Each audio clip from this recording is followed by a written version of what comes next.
ቢስሚላህ አልሐምዱሊላህ ወሰላቱ ወሰላሙ ዐላ ረሱሊላህ። ክቡራን ተመልካችና አድማጮች አላህ ሱብሓነሁ ወተዓላ ያው ለባሮቹ የሚሰጠውን መመሪያ እየተከታተልን ነው ያለነው። እነዚህ አያቶች በጣም ልዩ ቦታ ያላቸው ናቸው በእስላም እና እንዲሁ እንደዋዛ ፈዛዛ ሰምተን የምናሳልፋቸው አይደለም። የእያንዳንዳችንን ህይወት የሚዳስሱና ለማንም የሚያጋጥመውን ነገር ነው አላህ የሚያቀርበልን ያለው። ስለዚህ የወላጆች ጉዳይ ብዙዎቻችን ያው በችላታ የመዘየርና በወቅቱ የመጠየቅ እንኳን ሁኔታ እየተጓደለ ነው የሚታየው። ብዙ ሩሩ አለ ማለት ነው። ስለዚህ አላህ Subhanahu Wa Ta'ala ወመን يعظم شعائر الله فإنها من تقوى القلوب ይላል። አላህ ያከበረውን ነገር የሚያከብር ሰው በልቡ የአላህ ፍራቻ ያለበት መሆኑ የሚመዘነው በዚህ ነው ይላል። እና አላህ ከፍ አድርጎ ያከበደውን ነገር እኛ ቀለል ብናደርገው እሱ ያቀለለውን ነገር እኛ ብናከብደው ችግር ላይ ነው የምንወድቀው። ያንዳ ይሆን የወላጆችን ጉዳይ አላህ Subhanahu Wa Ta'ala ከሱ ሐቅ ጋር ጎን ለጎን ነው ጣምራ አድርጎ ያስቀመጠው ማለት ነው። የነሱን ጉዳይ በጣም ተጠንቀቁ ይላል። ስለዚህ አልጀነቱ ተህተ አቅዳሚል ኡማሃት አሉ ረሱል አለይሂ ሰላቱ ወሰለም። ጀነት የምትፈልጉ ከሆናችሁ ሩቅ መሄድ የለባችሁም፣ እናቶቻችሁ እግር ስር ነው ያለው ጀነት ያሉት ለዚህ ነው ማለት ነው። እናትህ ከመረቀችህ አንተ ባዕደል ኢማን ቢላህ Subhanahu Wa Ta'ala ጀነትን በቀላሉ ልታገኝ ትችላለህ ማለት ነው። በአክሱ ከሆነ ደግሞ አክስ ነው ማለት ነው። እና ፈላ ተቁል ለሁማ ኡፍ እነ ለወላጆቻችሁ የመሰላቸት ቃል እንዳትናገሩ እፍ የምትል ቃል እንኳን ብትሆን ወይም እጭ የምትልም ይላል። ወላ ተናህሩማ ከዛ አልፋችሁ ደግሞ የለየለት የማመናጨቅና የመገላመጥ ቃል እንዳትጠቀሙ፣ እንዳትወርፏቸውና እንዳትነትፏቸው፣ እንዳትጮሁባቸው ማለት ነው። ምክንያቱም እነሱ አስተሳሰባቸው ይደክማል። በሚያረጁ ጊዜ እንደ ህፃን ይሆናሉ። ማያገባቸው ነገር ውስጥ ይገባሉ። ያልገባቸውን ነገር ደግሞ ይበሳጩና ለምን እንዲሆነ ብለው ይጮሃሉ። ያ በሚሆንበት ጊዜ ቀስ ብለህ ጠጋ ብለህ አባዬ ይሄ ነገር እኮ እንደዚህ ነው፣ እንደዚህ ስለሆነ ነው እንጂ የኛ እንዲህ ብለን አጥፍተን እኮ አይደለም፣ እማዬ ያልገባሁት ሆኖ እኮ ነው እንጂ ይሄ እንደዚህ ነው ብለህ በለስላሳ ቃል ነው ማስረዳት ያለብህ እንጂ አንተ ዝም ብለህ አርባ አትቀመጥም ወይ አንቺ ዝም ምን አገባሽ ማለት የለብህም ወላጆችህን ማለት ነው። እነሱ ማዕዙር ናቸው። እንዳንተ አስተሳሰቡ ነገሮችን አይከታተሉም። ቶሎ የተሳሳተ ነገር ምጆሯቸው ከደረሰ በልጆቹ፣ በከብቶቹ፣ በንብረቱ፣ በቤቱ አንድ ነገር ተፈጠረ ከተባለ ወዳው ይበሳጫሉ ማለት ነው። በሚበሳጩ ጊዜ አንተ ደግሞ አብረህ ማበድ የለብህም ማለት ነው። ባይገባቸው ነው ብለህ ቀስ አድርገህ ግንባሩን ሳም አድርገህ አባዬ ይሄ ነገር እኮ እንደዚህ ስለሆነ ነውና ምንም ችግር የለውም እናስተካክለዋለን ብለህ ተነገርከው ወዳው ይረዳልሃል ማለት ነው። በማመናጨቅና በመወረህ መልክ ከሆነ ግን እነሱን ወደ አሽከርነት ለወጥካቸው ማለት ነው። ክብራቸውን ገፈፍካቸው። ያ እንዳይሆን ወላ ተንሃርሁማ አትገላምጣቸው፣ አታመናጭቃቸው ይላል። ወቁል ለሁማ ቀውለን ከሪማ ለስላሳ ለዛባ የሆነ ቃል ተናገር ማለት ነው። አክብሮት የተሞላበት ቃል በትህትና ቀስ ብለህ እነሱ ቢያን የተሳሳተ ነገር እንኳን ቢናገሩ ቢበሳጩ ቢሰድቡህ እንኳን አንተ ረጋ ብለህ ቀስ ብለህ ማስረዳት አለብህ በለስላሳ ቃል። አባዬ አላህ ይርዳ አለይክ ማየ አላህ ይጠብቅሽ ነገሩ እኮ እንደዚህ ስለሆነ ነው ምናምን ታልካቸው ወዳው ይመለሳሉ ማለት ነው። ወخفض لهما جناح الظل من الرحمه ከዛም ደግሞ የርህራሄ ክንፍህን ዝቅ አድርግላቸው ይላል አላህ Subhanahu Wa Ta'ala። የርህራሄ ክንፍህን ዝቅ አድርግላቸው። ሰው ክንፍ የለውም እንደምታውቁት፣ ግን አላህ በአሽሙራዊ አነጋገር ይተጠቀም ነው ማለት ነው። እና አንተ ቢያንስ ከአውሬዎች ወይም ከበራሪዎች ያነስክ መሆን የለብህም ማለት ነው። በራሪዎች ለወገናቸው አክብሮት በሚሰጡ ጊዜ አሞራዎች ለምሳሌ አንድ አካባቢ በሚከማቹ ጊዜ ወይም ሐማማዎችን ታያችሁ አንድ ቦታ በተከማቹበት ቦታ ከውጭ ሌላው ጓደኛቸው መጥቶ አጠገባቸው በሚያርፍ ጊዜ ሁላቸውም ከንፋቸውን ከፍ አድርገው በአክብሮት ይቀበሉታል። እና ነውር ክብር ማለታቸው ነው ማን መጋበዛቸው በእነሱ አቅም። በሌላ በኩል ደግሞ ዶሮዎችን ታያላችሁ። ጫጩት በሚቀፈቅፉ ጊዜ ጫጩቶቻቸው ገና ህፃን በሚሆኑ ጊዜ ይበርዳቸዋል። እንዳይበርዳቸው እናቲቱ ታቅፋቸዋለች። ክንፋን እንዳለ ዘርራ እነሱን አልብሳ ዙሪያውን እየከመከመች አንድ ነገር እንዳይነካባት ትከመክማለች። ለልጆቿ ያላት እንክብካቤ ይች እንግዲህ ተራ እንስሳ ናት፣ ምንም የምታውቀው ነገር የለም። ግን ለልጇ የምታረገው እንክብካቤ ምን ያህል ነው የምትጨነቀው። አውራ ዶሮውም ደግሞ ስታየው እንደዛው ነው። አንዲት ጥሬ ያገኘ እንደሆነ ይጣራል ይልና መጥቶ ባለቤቱን ጠርቶ ለሷ ያስተትቶ ይሄዳል። ሌላ ይፈልጋል እሱ ማለት ነው። እነዚህ እንግዲህ አውሬዎች ናቸው፣ እንስሳዎች ናቸው። ምንም የማያውቁ የምትሏቸው እነሱ ለወገን ምን ያህል ነው የሚጨነቁት እና ኃላፊነት እንዴት ነው የሚሰማቸው ክንፋቸውን አንዷ ሲመጣ እንደዚህ ታንጃብባለች ጓደኛዋን ለመቀበል ሌላው ደግሞ ክንፉን አንሰራፎ እሷ አስተሚያማት ድረስ ተንፈራቃ ጫጩቶቿ እንዳይበርድባቸው ከምክማ ትይዛለች ይሄን የሚያረጉት እኮ ከነሱ እንኳን ልትማሩ ይገባችኋል ነው የሚለው አላህ Subhanahu Wa Ta'ala እነሱ በተፈጥሮ ነው አላህ ይሄን ያሳወቃቸው እናንተ ግን ወህይ ወርዶላችሁ ነብዩ ተልኮላችሁ ይሄ ሁቁቆችን አታውቁም ይላል አላህ Subhanahu Wa Ta'ala እና የርህራሄን የትህትና ክንፍህን ዝቅ አድርግላቸው እንደነዛ እንደ በራሪዎቹ የዛሂር ክንፍ ባይኖርህ የምታለብሰው ወይ የምታንጃብበው አንተ በርህራሄ የመንፈስ ክንፍህን ለወገኖች ዝቅ አድርገህ በትህትና ተቀበልና አስተናግዳቸው ይላል ወቁል ለሁማ ጀናሐ الذل من وقل رب ارحمهما كما ربياني صغيرا በዚህ መልክ እንግዲህ በህይወት እስካለህ ድረስ እነሱም እስካሉ ድረስ የምትችለውን ሁሉ እንክብካቤና አክብሮት እየቸርካቸው መኖር አለብህ ከዛ በኋላ ደግሞ ሞት አይቀርምና ካለፉ በኋላ ደግሞ አትረሳቸውም ይላል ተሞቱ በኋላ በቃ ተገላገልኳቸው ፈይ ማለት የለም እና ሁሉ ጊዜ የወላጆችን መርሳት የለብህም ከሞቱ በኋላ ማለት ነው እና ሌላ ቢያቅትህ በቀላሉ የማይከልፍህ ስንቅ ትሰጣቸዋለህ በየቀኑ ምንድነው ዱዓ ማለት ነው ይሄ ዱዓ ወቁር ረቢ رحمهما ጌታዬ ወይ ወላጆችን እራራላቸው እዘንላቸው ከማ ረቢያኒ ሰጊራ ለኔም በህፃንነት እድሜ በርህራሄ በእንክብካቤ እንዲያሳደጉኝ ሁሉ እየተጨነቁ አንተም ወረታቸውን ክፈላቸውን ያቅም የለኝም የነሱን ወረታ ለመክፈል እያልክ ሁሉ ጊዜ ጌታህን ትጸልይላቸዋለህ ይሄን ካደረክ ነው ሁቁቃቸውን ከሞላ ጎደል እንኳን ለመወጣት የምትችለው ማለት ነው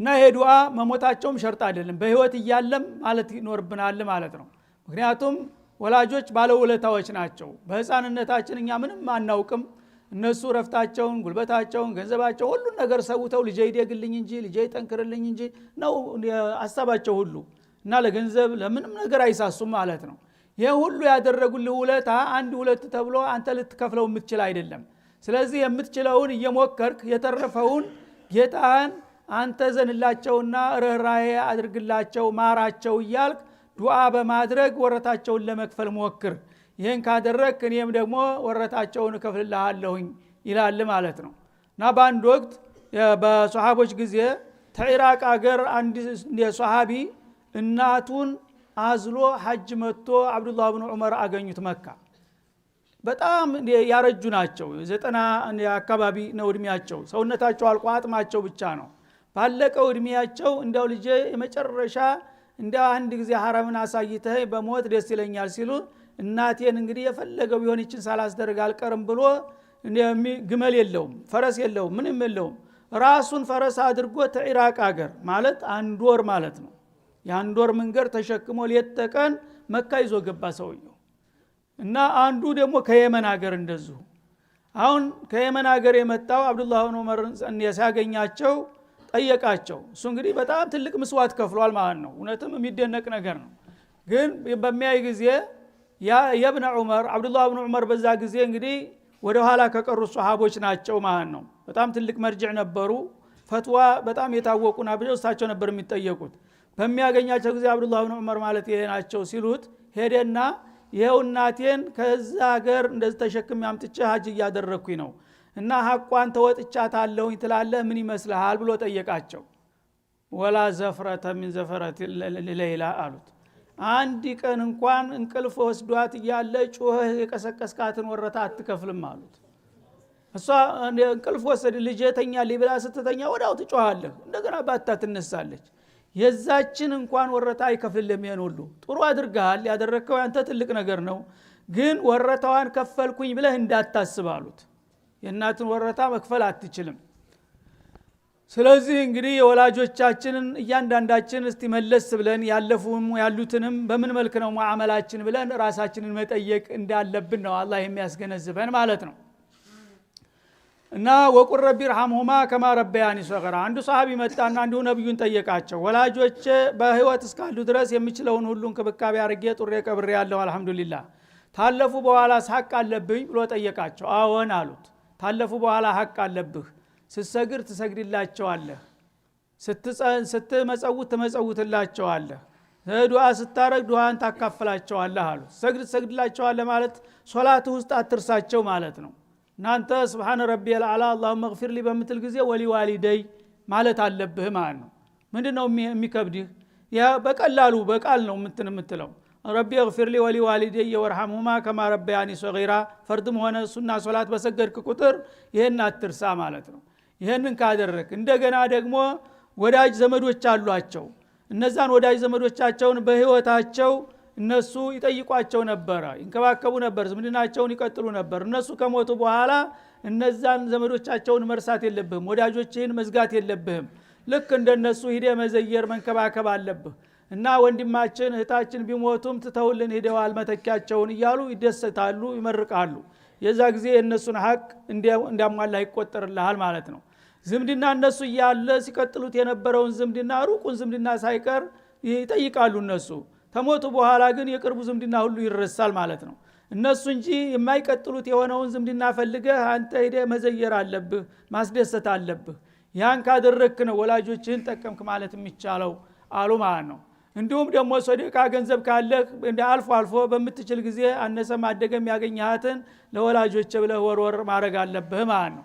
ይህን ካደረክ ነው ለወላጆች ኢህሳን ዋልክ ማለት የሚቻለው እንጂ ከሞቱልኝ ተገላገልኩ ብለህ ተረሳቸውማ አሁንም ዕቁቅ ይመጣል። ከሞቱም በኋላ ሐቃቸውን ማጥፋት ይመጣል ማለት ነው።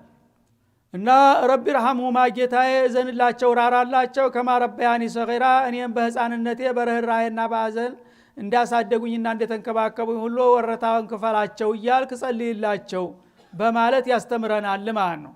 ይሄ እንግዲህ ጌታ በቀጥታ እንዴት አድርገን ዱዓ እንደምናረግላቸው መመሪያም ሰጠን ማለት ነው። ወቁል ረቢ ረሐምሁማ ከማ ረበያኒ ሰጊራ። ባጭሩ እነዚህን ቃላቶች በየጊዜው ለወላጆቻችን ተወረወር። አላህ ደግሞ እንዲህ ብላችሁ ለምኑላቸው ማለቱ ይሄን ከጠየቃችሁ እቀበላለሁ ማለቱ ነው። ስለዚህ እኛ ይሄን ነገር ሳንጠይቅ ከቀረ ዞለምናቸው ማለት ነው። አላህ ጠይቁላቸው ሰጣቸዋለሁ እያለ እኔ ግን ሳልጠይቅ ከቀረው የወላጆችን ሐቅ አጠፋው ማለት ነው። ይሄንን እንግዲህ ጌታ ጠይቁኝ ብሏል። የፈለገውን ነገር ቢሆን ወላጆቻችን መዘንጋት የለብንም በዱዓችን። ረቡኩም አዕለሙ ቢማ ፊ ኑፉሲኩም ይላል። ከዚህ ቀጥሎ ወዕድና ወዒድ ሊያጓርሰው ነው ማለት ነው። ጌታችሁ በእናንተ ጉዳይ በነፍሳችሁ ውስጥ የደበቃችሁትን ስሜት ያውቃል ይላል። ብዙ ሰው በቃል ቢጠየቅ ለወላጆች አንተ እንዴት ነህ ቢሉህ አልহামዱሊላህ ጥሩ ነኝ እኔ ምንም ችግር የለብኝ ነው የሚለው ማለት ነው በቃሉ። ግን እንደ ቃላችሁ ነው ተግባራችሁ ይላል። በልባችሁ ያለውን እኮ ጌታ ያውቃል ይላል። በቃልማ መዋሸት ይቻላል፣ ምን ይከለክልሃል? አንተን መጥቶ እናትህን አባትህን የሚያናዝዝ ኢንተርቪው የሚያደርግ የለም። ያው አንተ ጥሩ ነኝ አልহামዱሊላህ ወላጆቼ እንደና እየተንከባከብኩ ነው ልትል ትችላለህ። ግን በልብ ውስጥ ያለውን ስሜት እኮ አውቃለሁኝ ይላል ማለት ነው። ፊ ኑፉሲኩም በእያንዳንዳችሁ ልብ ውስጥ ያለውን ነገር ጌታችሁ ጠንቅቆ ያውቃል። እንተኩኑ ሷሊሒን በቃላችሁ እንደምትሉት በተግባርና በስሜታችሁም ደጋጎች ከሆናችሁ ለወላጆቻችሁ ፈኢነሁ ካነ ሊልአዋቢነ ገፉራ ጌታችሁም ለመላሳ ባሮቹ ምህረተ ሰፊ ነውና እርግጥም ይቀበላችኋል ይቅር ብሎ ያልፋችኋል ይላል። እንግዲህ የምትችሉትን ሁሉ ጥንቃቄ አድርጋችሁ እነሱን በእንክብካቤ ከያዛችሁ ሰውናችሁና አንዳንድ ጊዜ ትንሽ ድክመት እንኳን ቢያጋጥማችሁ አልፎ አልፎ ያንን እኔም አልፋችኋለሁኝ ሆን ብላችሁ እነሱን ለማዋረድ እስካላደረጋችሁ ድረስ ማለቱ ነው። አለበለዚያ ለይስሙላ ለውጭ ታዛቢ ጥሩ መስላችሁ ውስጡን ሾህ ከሆናችሁ ግን ማንንም አታታልሉን ያውቃለሁኝ ውስጡ ያለውን ጉዳይ በማለት ያስጠነቅቃል ማለት ነው። እና ሰው የፈለገውን ያህል ቢጠነቀቅ የወላጆችን ሐቅ 100% መዋጣት እንደማይችል ይጠቁማል ይሄ። እና መላሳዎች ከሆናችሁ ማለት ትሳሳታለህ ብትጠነቀቅም ቅር የሚያሳይ ነገር ሊያጋጥም ይችላል። ያ ሲሆን ወዲያው ደንግጠህ ከተመለስክ እንዳላጠፋ ይቆጠርልሃል እንጂ ፍጹም እንደ መላእክት ጭራሽ አይሳሳትም የሚባል ሰው አይገኝም ማለት ነው። እና የተቻለውን ጥንቃቄ ያደረጋችሁ 80% 90% ታሟላችሁ ከዛ በተረፈው ደግሞ ስተታችሁን አውቃችሁ ይቅርታ ጠይቃችሁ ወዲያው የምትመለሱ ከሆናችሁ ጌታችሁ ምህረተ ሰፊ ነውና ይቀበላችኋል ይራራላችኋል በማለት ስለ ወላጆች ባጭሩ እንግዲህ ምን ያህል ጥንቃቄ ማድረግ እንዳለብን ይጠቁመናል ማለት ነው። ወአቲ ዘል ቁርባ ሐቀሁ ይላል። ከዚህ ቀጥሎ ደግሞ ሁቁቆች ቅደም ተከተል ተዋረድ ነው የሚመጡት ማለት ነው። መጀመሪያ የኻሊቀ ሰማዋቲ ወልአርድ የአላህ ሐቅ ተሁሉም ይቀድማል ማለት ነው። ከዛ ቀጥሎ የወላጆችን ሐቅ አስቀመጠ። ቀጥሎ ደግሞ የአቅራቢያ ዘመዶችን ሐቅም ስጣቸው እንጂ እንዳትነፍጋቸው ይላል። እና ቅርብ ዘመድ የሚባለው እንግዲህ የቤተሰብ አባላት ማለት ነው። ልጆችህ፣ ወላጆችህ፣ እንደገና ወንድሞችህ፣ እህቶችህ በቅደም ተከተል ይመጣሉ ማለት ነው። እነዛም ቢሆኑ እንደ ወላጅ እንኳን ባይሆኑ የተዋረድ ሐቅ አላቸው እያንዳንዳቸው ማለት ነው። ለነዛ የዝምድና ሐረግ ላላቸው ክፍሎች ሁሉ ለእያንዳንዳቸው አቅም የፈቀደውን የምትችለውን ሐቃቸውን መስጠት ይኖርብሃል። የእነሱን ሁቁቅ ታጓደልክ አሁንም ትጠየቃለህ ማለት ነው። አንዱ ኬላ ብታልፍ ሌላው ኬላ ይጠብቃል ማለት ነው። ወልሚስኪን እንደገና በዝምድና ብቻ ደግሞ አይከለልም ማለት ነው። ለወላጆችም ለዘመዶችም ጥሩ ሰው ሁነህ እንደገና ደግሞ በአካባቢ ያሉ የጎረቤት ዝምድና የሌላቸው ደካሞችና ችግረኞች ካሉ እነዛም ሐቅ አላቸው። ምንም እንደ ወላጅና እንደ ቤተሰብ አባል ባይሆኑም የሚስኪኖችም ሐቅ እንደዛው ደግሞ ቀጥሎ ይመጣል ይላል። አንተ እንግዲህ አላህ Subhanahu Wa Ta'ala ጉልበት ሰጥቶህ ገንዘብ ሰጥቶህ የተሻለ ኑሮ የምትኖር ከሆንክ በአካባቢ የወደቁና የደቀቁ ደካማዎች አሉ ማለት ነው። ጧሪ የሌላቸው ሽማግሌዎች አሉ፣ ህመምተኛዎች አሉ። እነዛንም እንደኛ እኮ ልጅ ቢኖራቸው እንደኔ ወላጆች እነሱም ይጦሩ ነበረ ብለህ ጎራ ብለህ መጠየቅ አለብህ አንዳንድ ጊዜ ማለት ነው። ግድ ዘመድ መሆን ሸርጥ አይደለም። እና እናንተም እኮ እንደኔ ልጅ ቢኖራችሁ ኑሮ ጊዜ በማዕረግ ትያዙ ነበር፣ እኔ ልጃችሁ ነኝ አይዟችሁ ምን ችግር አለ ብለህ ጠይቃቸው አልፈህ ማለት ነው። ያ በሚሆን ጊዜ እነሱን ስታስደስት ጌታ ደግሞ አንተ ይደሰትልሃል ማለት ነው። ወብነ ሰቢል መንገደኛንም እንዳትረሳው ይላል። አንድ ሰው እንግዲህ ለተለያየ ጉዳይ ያው መንገድ ይወጣል፣ አገሩን ለቆ ይሰደዳል ማለት ነው። በሚወጣበት ጊዜ ያላሰበውና ያልጠበቀው ችግር ያጋጥመዋል። አንዳንድ ጊዜ መጓጓዣው ያልቅበታል፣ ወይም ሌባ ይወስድበታል፣ የሚገባበት ያጣል፣ በርጎ የሚከፍለው የለም፣ ቁርስም ያርበታል አንዳንድ ጊዜ ማለት ነው። የዛ አይነቱን ሰው ዘመድ አይደለ የታቀዋለሁ አትበል። ችግር እንዳለበት ካወቅ በቀጥታ መርዳት አለብህ። የኔ ሐቅ የኔ ትእዛዝ አለብህ እኹወተል ኢስላም ነውና ማለት ነው። ስለዚህ እንግዲህ እነዚህ ሁሉ ህቁቆችን በቅደም ተከተል መከታተልና ግዴታችሁን መወጣት ይጠበቅባችኋል። ስንቅ ያለቀበት መንገደኛ አገሩ እንኳን ባለ ንብረት ባለ ጸጋ ቢሆን ዘካተል ማልም ይፈቀድለታል። ከዋና ገንዘብም ቢሆን እኔ ቸግሮኛል እንደዚህ ከሩቅ ሀገር ነው የመጣው ስንቅ የለኝም መሳፈሪያ የለኝም ካለ ማንንም ሰው መርዳት ግዴታው ይሆናል ማለት ነው። ወላቱ በዚር ተብዚራ እና ይሄን በመታረግበት ጊዜ ደግሞ በመጠን መሆን አለበት አሰራርህ እንጂ ገንዘብህን ያለ አግባብ ማባከንን እንዳታባክን እንዳትደፋ ደግሞ ተጠንቀቅ። ገንዘብ ማለት የኔ ነው፣ አንተ አደራ ተቀባይ ነህ። ለአንተ በአደራ መልክ ለራስህ እየበላህ በዙሪያ ላሉትም ደግሞ እየሰጠህ ያዝ ብዬ የሰጠው አማና እንጂ ያንተ አይደለም። እና ሐቄን ያለ አግባብ በማልፈቅደውና በማልወደው መንገድ እንዳታባክን ይልሃል።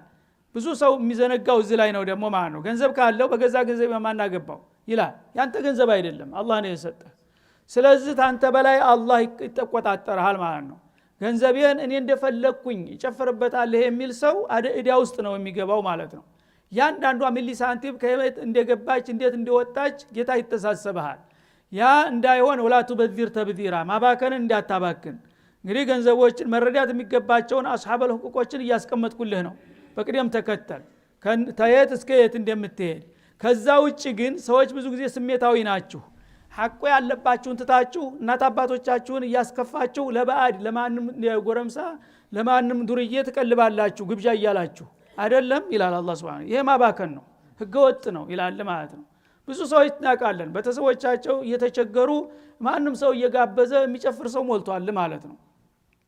አንዳንዶቹ እንዳውም ሚስቶቻቸው የዕለት ወጪ እያጡ ለቤቱ ምንም ነገር ሳያወጣ እውጭ ሄዶ ስንት ሰው ሲጋብዝ ታገኛለህ ማለት ነው።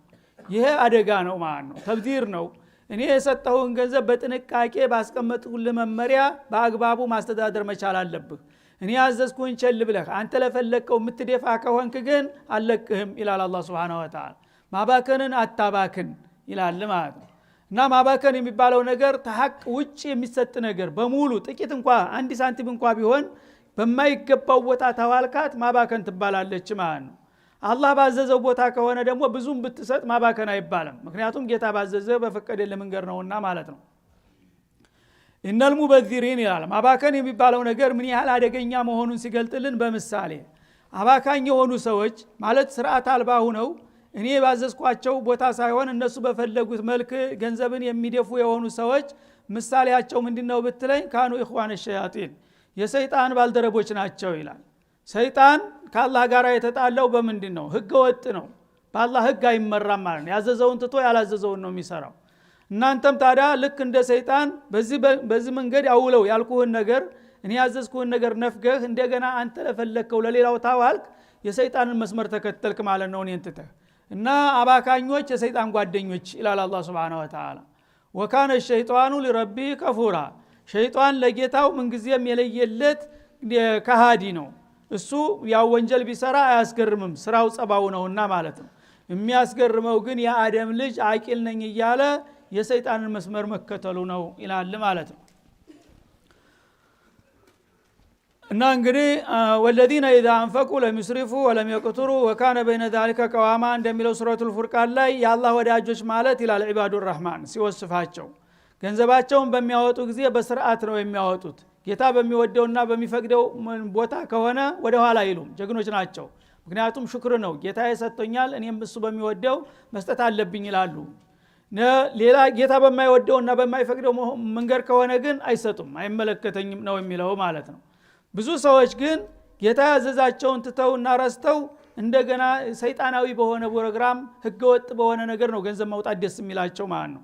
ይሄ ከሆነ የአላህን አማና እንዳጠፉ ተቆጥሮ ነገ በጥብቅ እንደምተሳሰባቸው ነውና የሰይጣን ጓደኞች ናቸው። ሰይጣን ጋራ ቀይ ግራ ቁመህ ነው የምትፋረድ ይላል አላህ Subhanahu Wa Ta'ala። እና እንግዲህ አባከኞች ስርዓት አልበኛ የሆኑ ሰዎች በአላህ ሸርዕ የማይመሩ የሰይጣን ባልደረቦች ናቸውና እኔ የሰጠኋችሁ መመሪያ ትታችሁና ረስታችሁ ከሰይጣን ጋር ከወገናችሁ ነገ ከሱ ጋር ነው ተነስታችሁ ለፍርድ የምትቀርቡት በማለት ያስጠነቅቃል። وإما تعرضن عنهم ابتغاء رحمة من ربك ترجوها فقل لهم قولا ميسورا ይላል። እንግዲህ ባለህ ጊዜ አቅም ካለህ ለማንም ወገንህ መራራት አለብህ። ተቅርብ ጀምረህ እስከ ሩቅ ድረስ ላሉ ወገኖችህ በምትችለው አቅም ሁሉ በመጠኑ በስርዓቱ ለሁሉም ድርሻቸውን መስጠትና መፍቀድ ያለብህ ብያለሁኝ። ከዚህ ውጭ ከሆንክ ያው ሰይጣን ጋር እንደወገንክ ይቆጠራል ብሎ ካስጠነቀቀ በኋላ እጅህ በሚያጥር ጊዜስ መስጠት በማትችል ጊዜ የሚለው ጥያቄ ይነሳል። ካለህ ያው እንዴት እንደምትሰራ ነገረህ ማለት ነው። አንዳንድ ጊዜ ሰው ዘንዳ ያለ ነገር ያልቃል። ማ عندكم ينفد وما عند الله باق እንዳለው እና ሁሉ ጊዜ አይሞላልህም፣ ልስጥ ብትልም አትችልም ማለት ነው። እና እነዛ የለመዱ ደንበኞች፣ ተመጽዋቾች፣ ችግረኞች ጎረቤቶች መተው ይተማዘዛሉ እንደለመዱ አንድ ነገር ትሰጠናለህ ብለው አንተ ግን በአጋጣሚ የለህም እጥረት ደርሶብሃል ማለት ነው። የዛ ጊዜ አንተ ሀብታም ነህ ስለተባለ ይቸግረዋል አይመስላቸውም ሰዎች። ሁሉ ጊዜ አንተ ምን ቸግሮህ ነው የሚሉት መተው። እንደዛ ከሆነስ ምን ታረጋቸዋለህ ይላል አላህ Subhanahu Wa Ta'ala። ወይማ ተዕሪዶነ ሰው ተለለው ፊቱን ማዞሩ አይቀርም። ችግረኛው መጥቶ ሲጠማዘዝ እንዳልሰማ እንዳላየው ነው እንደዚህ ፊቱን ያዞራል። ሌላ ወሬ ይጨምራል እዚህ ጋር ማለት ነው። እሱ እንዳላየው ነው። የዛ ጊዜ ሲሰለቸው ተነስቶ ይሄዳል። እና እንደዛ ፊት የሚያዞር ነገር ካጋጠመህስ ይላል። ካለህማ ያው መጨከን አይጠበቅም ካንተ።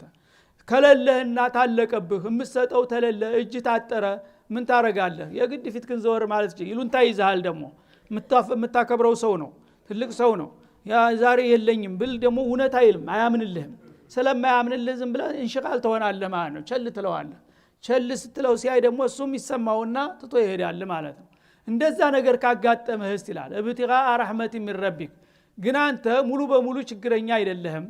ለጊዜው ያለው ገንዘብ አልቋል ማለት ነው። ለወጭ መደብከው ነገር ሊያልቅ ይችላል። ሌላው ደግሞ በቃ ላይ ሊሆን ይችላል ገና፣ ወይም ደግሞ ደሞዝ አልተቀበልክም። ጊዜያዊ ችግር ነው ያንተ ችግር ማለት ነው። እና ነገ ልታገኝ ትችላለህ ማለት ነው። ተስፋለህ። ተስፋ ያለህ ነገ ከነገ ወዲያ በሚቀጥለው ወር አገኛለሁ፣ ገበሬም ከሆነ ሁለት ወር ተሶስት ወር በኋላ መኸር ይደርሳል ብሎ ተስፋ ያደርጋል። ገቢ ምንጭ አለው ማለት ነው። ያኛው ምስኪን ግን አንተ የገቢ ምንጩ አንተ ነህ፣ ሁሉ ጊዜ አንተን እጅ ነው የሚያየው ማለት ነው።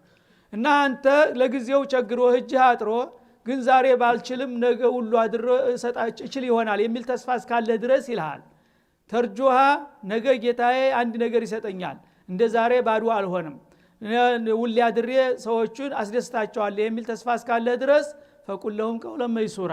አሁን ቢያንስ መልካም ቃል አትንፈጋቸው ይልሃል። ለስላሳ ቃል ተናገርና አሰናብታቸው ይላል።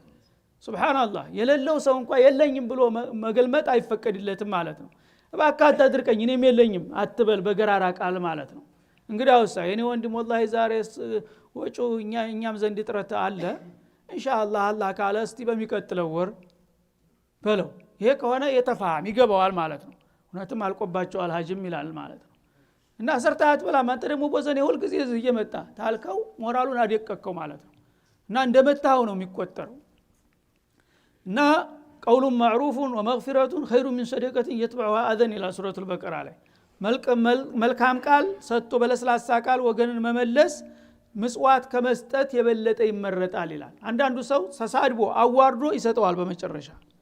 እንደዛ ከማረ ይልቁንስ መልካም ቃል ተናገሩ ይላል። ከለለ እጅ ካጠረ ወላሂ ዛሬ እኛም ዘንዳ ችግር አለና ያው ገና ደሞዝ አልመጣም ወይም ደግሞ የመህር እህል አልደረሰም ትንሽ ችግር አለ ኢንሻአላህ በሚቀጥለው እንገናኛለን አላህ ደህና ያርገን እስቲ ዱአ አድርጉ ታልካቸው ይገባቸው እንደውም ያዝናሉ። እርሳቸውም ችግራቸው ማለት ነው የሚለው ማለት ነው። እንደዚህ ብለህ ነው መመለስ ያለብህ ከለለህ እንኳን ይልሃል አላህ Subhanahu Wa Ta'ala። እያለው የሚሰድብና የሚያመናጭቀው ግን ምን ይባላል? ቀውለም መይሱራ ለስላሳና ገር የሆነ ቃል ማዕቁል የሆነ ነገር ተናገር ማለት ነው። እና ለግመህ ሳይሆን ጨክነህ ሳይሆን አንተም እጅህ አጥሮ አዳግቶ መሆኑን የሚገልጥ ጥሩ ቃል ወሩር። የዛ ጊዜ እነሱም አንተ ጋር ይግባባሉ ይላል ማለት ነው። ወላ ተጃል የደከ መግሉለተን ኢላ ዑኑቂካ እያለህ ደግሞ እጅህን ወደ አንገትህ ታጥፎ የታሰረ ማስመሰል የለብህም ይላል። እስካለህ መጨከን የለብህም ማለት ነው። አንዳንድ ሰው ጨባጣነቱ የንፉግነቱ ብዛት እጁ በሰንሰለት አንገቱ ጋር የታሰረ ይመስላል ማለት ነው። እጁን ቢሉት እኮ አይነጥቀውም ይባላል። አንዳንድ አይረግፍም በእጁ የጨበጠው ነገር እና የፈለገው ቢሆን አይራራም ማለት ነው። እና አላህ Subhanahu Wa Ta'ala አስገራሚ በሆነ ምሳሌ ገለጠው ማለት ነው። እጅ አንገት ጋር የታሰረ ሰው አንድ አደገኛ ወንጀለኛ በሚያዝበት ጊዜ እንዳይንቀሳቀስ እንዳያመልጥ አንገቱ ጋራ በጠንካራ እንትን ከርችሞ ያስሩታል። እንደዛ መንቀሳቀስ አይችልም። የዛ አይነት ሰው አትሁን ይላል አላህ። ሰጥቷል ስጥ። አላህ የሰጠህ ጌታ ተሰጠ ወማንፈቅቱ ምን ሸይን فهو يخلفه ያንተ ተሰጠ አንተም ደግሞ በበኩል ተሰጠ አላህ ይተካል። እና ይሄን ነገር ከሰጠሁኝ ያልቅብኛል ብለህ ነው አይደል የምትፈራው? መጀመሪያስ ማን ያመጣልህ? ስጥና ሞክረኝ እኔ መተካት ይችላልሁ ይላል አላህ Subhanahu Wa Ta'ala። አንፊቅ ينفق عليك قالوا رسول عليه الصلاه والسلام አውጣ ስታወጣ መተካውን እኔ አመጣለሁ ይላል አላህ Subhanahu Wa Ta'ala። ጭብጥ አርገህ ቋጥረህ በድሪቶ የደበክ ታስቀመጥክ ግን በቃ እሱ አስቀምጧል ተውት ነው የሚለው አላህ Subhanahu Wa Ta'ala። ያስቀመጠውን ይጨርስ። ያቺ ወይ አይጥ ትበላታለህ ወይ ቃጥር ሁሉም አትቅጭ ትላለህ ማለት ነው። ስለዚህ አላህ Subhanahu Wa Ta'ala ስጡ እሰጣቸዋለሁኝ ነው የሚለው። እና ለሩህሩዎች ራራለሁኝ ለለጋሾች ለግሳለሁኝ ለንፉጎች ግን እኔም አቀባለሁኝ ይላል ማለት ነው። ይሄ እንግዲህ አኺራው ቀርቶ ዙሁ ዱንያ ላይ ማለት ነው። እና በተለምዶ በአገራችን እንኳን መስጠት ቤት አይፈታም ይባላል። የቸሮቹ መርሆ ተሰጠህ አላህ ይሰጣል አትጨክን ነው የሚለው የሀገራችን ሽማግሌ ማለት ነው። ያንን ነው የሚገልጥልን። ስለዚህ እጅህን አንገት ጋራ ተጠፍንጎ የታሰረ አታስመስለው። ለምንድን ነው ጨባጣ የምትሆነው? አላህ ላንተ ሰጥቷል አንተም ደግሞ ለባሰባቸው ለምን አትዘረጋም ይላል። ይህን ስል ደግሞ ወላ ተብሱታ ኩለል በስቲ አንዳንድ ደግሞ ወፈፍ ያለ ያገኘ እንደሆነ ያለውን ገንዘብ በአንድ ቀን በመርቃና ጀባይልና ባዶ እጁን ይቀራል። ይሄም አይሆንም አለ አላህ Subhanahu Wa Ta'ala። ሱብሃንአላህ። በተለይ በአገራችን ጫት በሚቀሙ ጊዜ እኛ በልጅነታችን ድረስነት ላይ ያለን ወላጆቻችን አንድ ቀን አንዲት ጨርቅ ነው በአመት የሚያሰሩልን። ያችን አዲስ ጨርቅ ሲልኩልን ወዳው ጫት በልተን ስንወረቅን ጀባ ለጓደኛ ሆላ ስንወጣ ብርድ ሲያንጠለጥለን እኔ መልስልኝ አልኩት አንዱ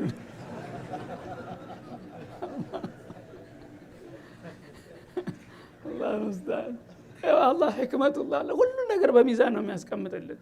እያለህም አትንፈግ የባሰበት እያለህ አትጨክን ይልሃል። ስልህ ደግሞ አላህ ስጥ ብሏል ብለህ ያለውን ሁሉ ጥርግርግ አድርገህ ደግሞ አትስጥ። አንተ እንደገና መልሰህ ለማይል ትሆን ነው ይላል ማለት ነው። ነብዩ አለይሂ ሰላቱ ወሰለም አንድ ቀን አንድ በጣም የተቸገረ የተቆራመተ ሰው መጣ። በሚመጣ ጊዜ በጣም አዘኑና የወንድማችሁ እንደዚህ ኩኖ እንደዚህ የቆዳው ገሮ ተቀራምተ ዝም ትሉታላችሁ እርዱት አሉና አዘዙ። እዛ ጊዜ ሁሉም ያለውን አንዱ ጨርቁን ይወረውራል፣ አንዱ ተኪሶ ያለችውን አውጥቶ ሁሉም በአንድ በኩል ጨርቅ እንደዚህ ተከመረለት ይላል፣ በአንድ በኩል ደግሞ የምግብ አይነት እንደዚህ ያን በላንሳና ውሰድ ይችን ቀስ ጋር የቆጠብክ ብላ ብለው ላኩት። በሳምንቱ ሌላ ሰው መጣ፣ ሌላ ችግረኛ በሚመጣ ጊዜ እንደገና አሁንም እርዳታ ስጡት ብለው ያዛሉ። በሚሰጡ ጊዜ ለዛ ለሁለተኛው ሰው ሲያወጡ ይሄኛው ሰውዬም አምጥቶ እሱ መጽዋች ሆነ በተራው ማለት ነው። እሱም ሰጠ። እንዴ አንተ ሳምንት የሰጠነ ሰውዬ አይደለም እንዳሉት፣ አዎ በላንሳና ወሰድ አንተ የራስህን ሳትችል ደግሞ እንደገና ነገ ደግሞ መተልለምነን ነው የሰጠነህ አሁን ደግሞ ሰጥተህ ጨረስኩ ብለህ ልትመጣ አንተ አይመለከትህም ማለት። እንግዲህ ሰው እንዳቅሙ ነው ሁሉም ነገር ማለት ነው። ስለዚህ እንግዲህ አላህ Subhanahu Wa Ta'ala ወላ ተብሱታ ኩለል በስጥ መዘርጋትን ሁሉ አትዘርጋ። ያለህን ሁሉ በአንድ ጊዜ ከሰጠህ እንደ ብኩን ነው የምትቆጠረው ማለት ነው። ሰው ማያዝንልህ ደፍቶ እሱ ይኸው ነው ባክህ ዝም በለው ነው የሚለው ማለት ነው።